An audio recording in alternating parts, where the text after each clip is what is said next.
Hello, এখন কি অবস্থা তোর? আগের চেয়ে ভালো। এখন কি হাঁটতে পারিস? অল্প। ডাক্তার বেশি মুভমেন্ট করতে মানা করছে। নিজের খেয়াল রাখলে তো তোর হার্টে যে একটা ব্লক আছে এটা আগেই বুঝতে পারতি। নিজের তো কোনো যত্ন নেস না। বুঝতে পারি নাই। ভাবছিলাম গ্যাস্ট্রিকের ব্যথা। হঠাৎ যখন শুনছি তুই অনেক অসুস্থ হয়ে পড়ছিস, তোর জ্ঞান নাই, পালস পাওয়া যাইতেছে না, তোকে লাইফ সাপোর্টে রাখা হয়েছে, তখন যে মানসিকভাবে কতটা ভেঙে পড়ছিলাম এটা তোর এখন বুঝাইতে পারবো না। কি করব তখন এটা বুঝতেছিলাম না। নাফিস ভাইরে ফোন দিছি, আয়শা ভাবিরে ফোন দিছি। হ্যাঁ, ভাইয়া আয়েশা আমাকে বলছে তোর ফোন করার কথা।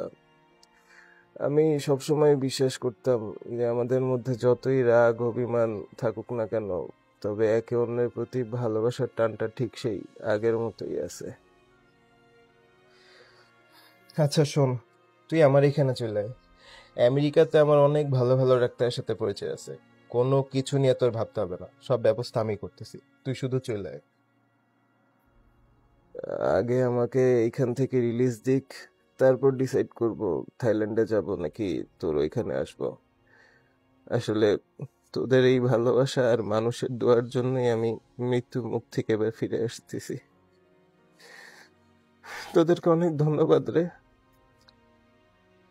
কিসের ধন্যবাদ? বেস্ট ফ্রেন্ড হিসেবে তো তেমন কিছুই করতে পারলাম না, তোকে দেখতে আসতেও পারলাম না। যাই হোক, তোর শরীর এখনো ভালো না, অনেক কথা বলে ফেলছিস। আজকে তাইলে রাখতেছি। আর শোন, কোনো কিছু প্রয়োজন হলে আমাকে জানাইস। ভাবিস না যে আমি দেশে নাই বলে তোর জন্য কিছু করতে পারবো না। তোর বন্ধুর এখনো সেই ক্ষমতা আছে যে দেশে না থাকলেও তোর জন্য যে কোনো কিছু সে করতে পারে। ভালো থাকিস। হসপিটাল থেকে রিলিজ হলে আমাকে ফোন দিস। আল্লাহ হাফেজ।